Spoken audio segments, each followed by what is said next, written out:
Welcome back to Everyone Has a Story, where we share true tales from everyday life. This week's story is about pies and a nearly mystical place where locals and strangers gather to enjoy a good meal and engage in conversation. A place created for the early days of automobile travel, where one could look for a place to have a good meal, fill that tank of gas, and overnight in comfort. As the announcer for the famous radio show would intone, "Return with us now for those thrilling days of yesteryear."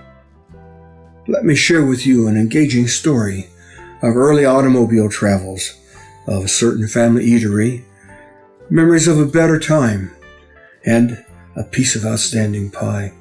As a youngster, I just loved to be with my grandparents and my elders, for they told stories and, they just spoiled me rotten. I tried to spend as much time down at the store, Jimmie's place, the family restaurant, with my grandparents, Mother and Big Dad Waters, my aunts and uncles, and other family members, as they would have time to share. Those days with my elders were the well source that defined who I am today. To sit at the knee of an elder is like attending classes at Oxford or Cambridge. Those invaluable resources past were our and yes, my history. We are but the caretakers of such narratives and are responsible for passing the torch to others. And yes, talk about pies. Well, the food and the company were always great at Jimmie's place.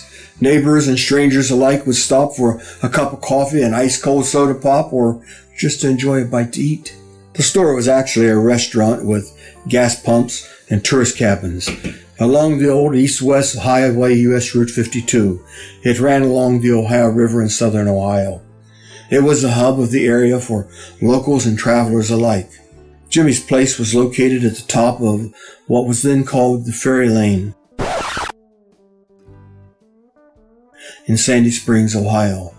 The lane was appropriately named because it led to the river ferry that connected Kentucky with Ohio in that area, across the river from Vanceburg.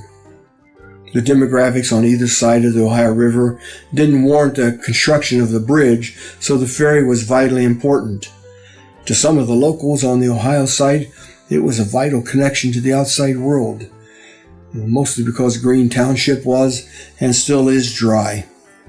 This meant that if you wanted an adult libation other than moonshine, you'd have to take the ferry to Kentucky to buy good bourbon. Vanceburg was also the closest location for dry goods and department stores. Did someone mention pies?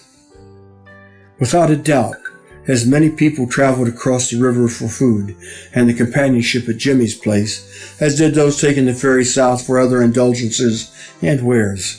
In fact, people traveling points east or west on that major thoroughfare, US Route 52, as well as those taking the ferry between north and south, all passed by Jimmie's place, the home of those pies. Built in the 1920s by my dad and family members, Jimmie's place was known for great food, good conversation, and hot coffee. The restaurant itself was a combination eatery, a local place to buy notions, and small grocery goods. And it was a war of independence, Civil War, World War I and II, and Korean War military museum. On the narrow shelf that ran around the main room of the restaurant were trophies from wars past, local artifacts, and other bits and pieces of great interest. On the walls, one would also find African safari trophies, animals looking as if they'd just pushed themselves through the wall. They often astounded and even frightened some visitors upon first seeing a Zulu warrior's ceremonial headdress that featured an African lion mane, or the mounted heads of a kudu or a water buffalo. Military arm patches and insignias were stapled on the walls behind the shelf. Always an inspiration for servicemen and women home from the war, patriotic Americans, and those with family members who were in the military. They invited comments from guests and other family members alike that I had a friend or a family who were in this unit or that. I haven't forgotten those yummy pies. Can you taste them yet? The southwest room was so named because it was decorated with murals portraying New Mexico and Arizona scenes from the 1920s and 30s.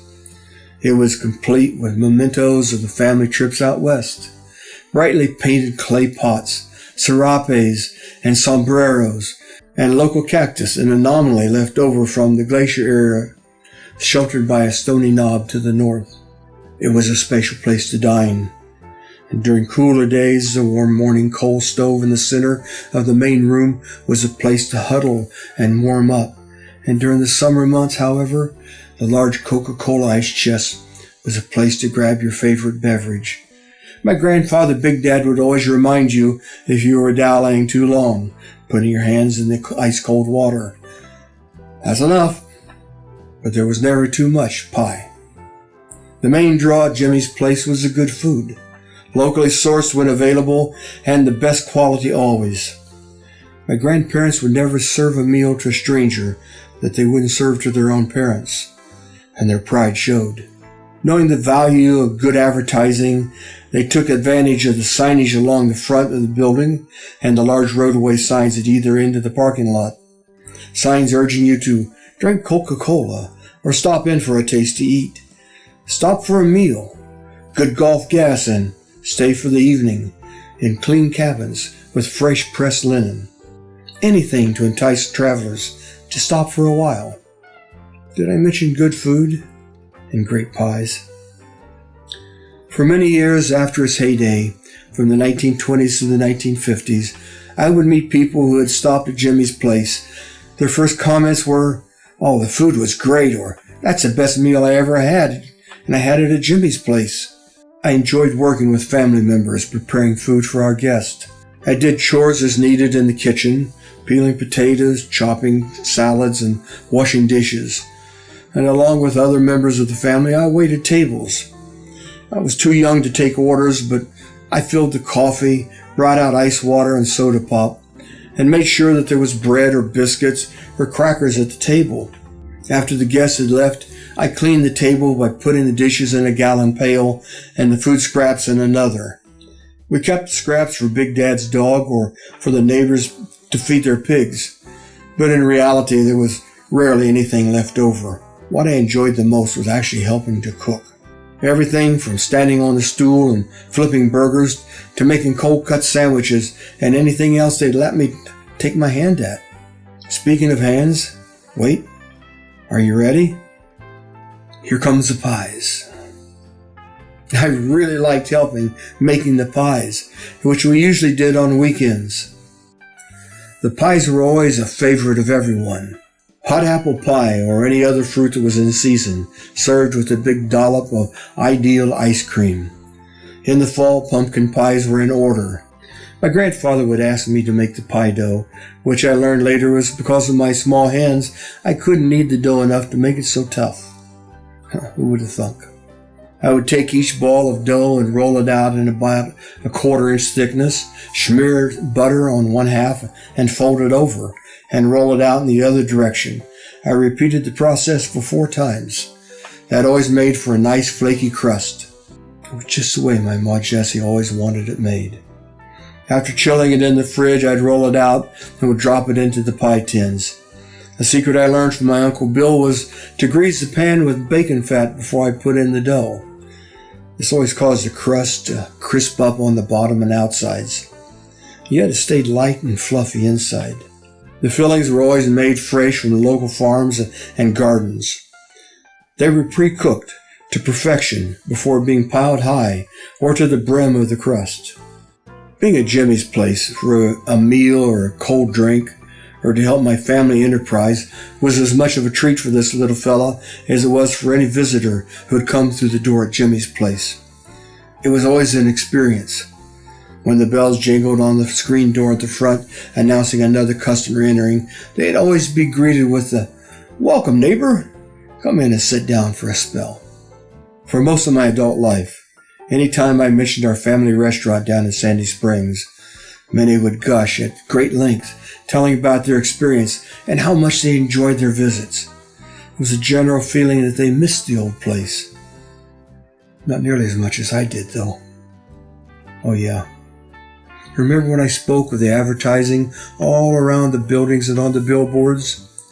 Well, one of the most memorable signs that people recalled was the one that read, "Fresh hot pies like Grandma used to make." Boy, if they only knew. Do you have a story about a childhood experience or a place that other people would love to have shared with them? If so, please leave a note in the comments below. We would love to have a conversation with you about it. And if you enjoyed this video, we'd sure appreciate a thumbs up, and please consider subscribing if you like the content like this and would like to be notified when we have new stories. They usually come out every Friday afternoon. Thanks for joining us, and we'll see you next time on Everyone Has a Story, True Tales from Everyday Life.